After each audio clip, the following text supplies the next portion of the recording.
रसूल बख्श साहब, आपकी नज़र में अंदरूनी इंतशार के साथ साथ बर्खास्तगियों का अमल क्या इससे पार्टी के सियासी किरदार को मुतासिर नहीं करेगा ये?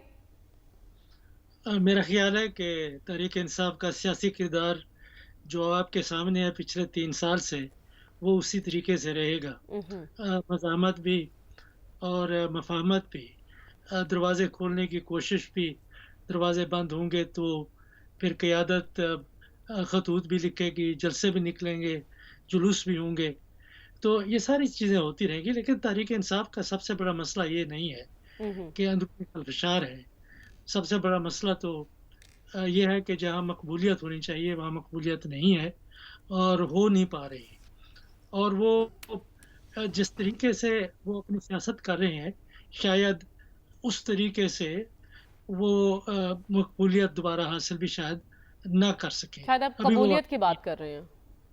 जी, तो इश्यू ये है कि तहरीक-ए-इंसाफ कोई ऐसी सियासी जमात नहीं है, और बल्कि मैं ये समझता हूँ कि सिर्फ़ ये तहरीक-ए-इंसाफ का मसला नहीं है हम्म। कि दुनिया में तारीख़ में तमाम सियासी जमातों जिनकी बहुत गहरी तारीख़, सदियों से तारीख़ है, उनके अंदर भी फैक्शंस होते हैं, गिरोहबंदी होती है और उसमें मुख्तलिफ़ मफ़ादात होते हैं, मुख्तलिफ़ पेशों के लोग आते हैं। ये सिर्फ़ यहाँ नहीं है, ये सिर्फ़ हम तक़सीम जो आप कर रहे हैं कि जी वकीलों का ग्रुप है, सियासतदानों का ग्रुप है, ये फिर आप समाजी लिहाज़ से देखें, कोई और समाजी पस मंज़र के लिहाज़ से देखें, तो आपको ये तक़सीम और कहीं नज़र आएगी, अच्छा। ज़्यादा गहरी नज़र आएगी। ये हर सियासी जमात में होती है। सियासी जमातें इकट्ठी होती हैं एक सियासी मकसद के लिए, उनका कॉमन मकसद होता है कि इक़्तिदार में आना है। लेकिन ये तमाम जो मुख्तलिफ़ किस्म के ख़यालात के लोग होते हैं, उनको 3 चीज़ें जोड़ती हैं। एक क़यादत होती है, एक नज़रिया होता है, एक तंज़ीम होती है। हम्म। ये तीनों चीज़ें इस वक़्त तहरीक-ए-इंसाफ में मुझे नज़र नहीं आ रही। ये नहीं है कि ये तीनों चीज़ें बाकी सियासी जमातों में भी मौजूद हैं, हम्म। लेकिन कम से कम इस वक़्त जो उनकी क़यादत है, वो जेल के अंदर बैठी हुई है और बाकी जो लोग जिनको कि आप एमएनए कहते हैं, एमपीए हैं और मुख्तलिफ़ ओहदे भी सियासी जमात के रखते हैं, उनके दरमियान में कोई हम-आहंगी पैदा नहीं हो रही। वो सिर्फ़ इसी सूरत में पैदा हो सकती थी कि कोई नज़रिया उनको जोड़ता, कोई क़यादत उनको जोड़ती जो मुयस्सर नहीं है, या कोई तंज़ीम साज़ी कोई इस तरह की हम्म। मज़बूत कि वो आपस में इकट्ठे रहते।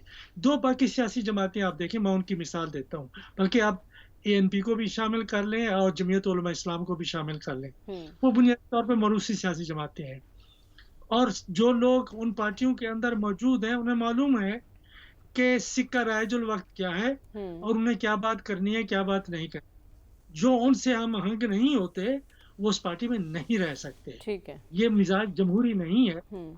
ये तमाम सियासी जमातों का है। तो तहरीक-ए-इंसाफ तो उनके मुकाबले में एक ऐसी जमात है जो ऐसे समझिए कोई कल बनी है, हम्म। तो उसकी तारीख़ इतना गहरी नहीं। और इसी तरीके से इमरान खान की जो गिरफ्त इस वक़्त है, अपनी जमात पे बहुत ज़्यादा गहरी भी नहीं हो सकती, हम्म। नामुमकिन है। लेकिन मैं ये समझता हूँ कि बड़ा मसले की तरफ जाना चाहिए। ये जो अंदरूनी खिलफ़शार जिसको आप देख रहे हैं, जी जी। जिस दिन वो बाहर आए और कोई मामूल की सियासत उन्होंने दोबारा से शुरू की, हम्म। तो पार्टी वही होगी जिसके ऊपर के इमरान खान हाथ रखेंगे, जो कहेंगे ये मेरी पार्टी है, हम्म। ये मेरा एमएनए है, ये मेरा एमपी है, ये मेरा सेनेटर है। ये पार्टियाँ पाकिस्तान में कम से कम शख़्सी नौइयत की हैं, ठीक और है। अगर वो एक मरूसी ख़ानदान है तो उसके अंदर भी एक शख़्स है, हम्म। और अगर मरूसी नहीं भी सही, जिस तरह तहरीक-ए-इंसाफ है, तो एक शख़्स है। वो शख़्स सारा कंट्रोल करता है कि अगर आप तहरीक-ए-इंसाफ से इमरान खान को निकाल लें, हम्म। तो बाकी कौन रह क्या जाता रह है? जाएगा? कोई ठीक है, तो आपकी नज़र में ये ये सब कुछ आर्ज़ी और वक्ती तौर पर है। आप कह रहे हैं जैसे ही लीडरशिप बाहर आएगी जेल से तो फिर से पार्टी मुत्तहिद हो सकती है। रसूल बख्श साहब, आपकी नज़र में दहशतगर्दी के चैलेंज से निपटने के लिए हम कहीं लैग तो नहीं कर रहे हैं? नहीं, मेरा ख़्याल ये है कि हमारा तजुर्बा बहुत पुराना है और ये अलमिया भी बहुत पुराना है। ये सिर्फ़ अक्सर लोग इसको जोड़ते हैं कि अफ़गानिस्तान में जंगों के साथ ये जंगें इंतहाई ख़तरनाक रही हैं, अफ़गानिस्तान के लिए भी, हमारे इलाके हम्म। के लिए भी। अगर आप देखें ना, तो पीछे चले जाएँ 50s में, आप पुराने क्लासिफ़ाइड डॉक्यूमेंट्स उठा के देख लें ये जो बॉर्डर रीजन है अफ़गानिस्तान का और पाकिस्तान का और इसी तरह से ईरान और बलूचिस्तान का और ये इन तमाम इलाकों में दहशतगर्दी, अस्करियत पसंदी, अलहदगी पसंदी किसी न किसी सूरत में हमेशा मौजूद रही है और उसका हम मुकाबला करते आए हैं। और उसकी बुनियादी वजह ये है कि अफ़गानिस्तान में एक ऐसा अंसर पाया जाता है और पाकिस्तान के अंदर भी वो मौजूद है, जो वो तारीख की गुत्थियाँ सुलझाने की कोशिश कर रहा है, जिसके ताने-बाने ब्रिटिश राज से जाके मिलते हैं, उसको हम कुछ भी नहीं कर सकते।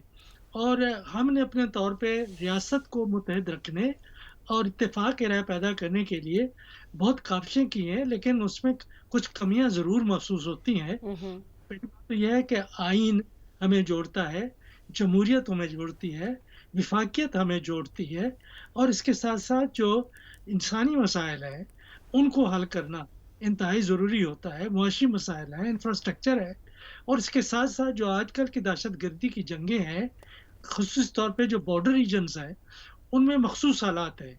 वो मख़सूस हालात हमारे बाहर के और अंदर के दुश्मन ने पैदा किए हुए हैं ठीक है। और हमें वो न सिर्फ़ हमें मकामी सतह पर नज़र रखनी चाहिए, कौमी, इलाक़ाई और बैनुल-अक़वामी तौर पर भी हमें देखना चाहिए कि हमें कहाँ-कहाँ से नुकसान हो रहा है और हम उस नुकसान को ठीक है, किस आप कह रहे हैं तरीके से बैनुल-अक़वामी तौर पर भी देखने की ज़रूरत